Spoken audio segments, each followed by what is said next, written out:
Good morning, welcome to સિયાસ kitchen. આજે આપણે પાણીપુરી માટે મીઠું પાણી બનાવવા જઈ રહ્યા છે, જેના માટે મેં થોડી કાળી આંબલી લીધી છે। હવે એ કાળી આંબલીની અંદર આપણે ગરમ પાણી એડ કરી દઈએ।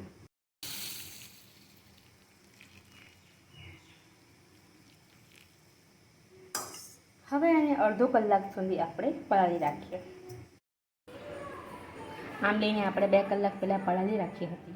હવે આપણે એને કુકરમાં સીટી તેના માટે આંબલીનું પાણી, ગોળ 1 વાટકી જેટલો લીધો છે મેં અહીંયા આગળ, અને 1 વાટકી જેટલા ખજૂર। આપણે પહેલાં એને હવે થોડુંક પાણી એડ કરીને 2 કે 3 વિસલ વગાડી દઈએ। આ મીઠું પાણી બનાવવા માટે મેં કુકરમાં 3 વિસલ વગાડી દીધી છે। હવે આપણે એને થોડુંક ઠંડુ પાડી દઈએ અને પછી આપણે એમાં થોડો કોર્નફ્લાવર એડ કરીએ। હવે આ મીઠું પાણીને મેં ગળણી વડે અલગ કરી નાખ્યું છે। જે ઉપરનું જે બાકી રહ્યું તે મિક્સરમાં પીસવા માટે મૂકી દીધું છે। મીઠું પાણીને મેં ચાણીની અંદર અલગ કરી નાખ્યું છે। હવે એની અંદર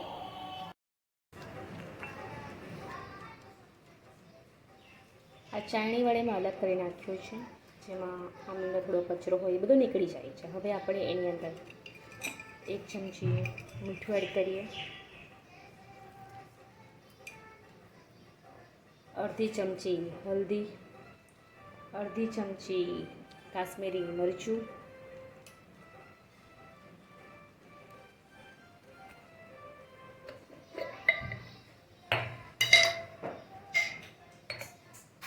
અડધી ચમચી ધાણા જીરું પાવડર। હવે આપણે એને ગરમ કરીને ઉકાળી દઈએ અને પછી આપણે એને ઠંડુ પાણી દઈએ। મીઠું પાણી રેડી થઈ ગયું છે। આવનારા નવા વિડીયોમાં પાછા મળીશું। મારી ચેનલને સબસ્ક્રાઈબ કરો, લાઈક કરો અને શેર કરો। Thank you.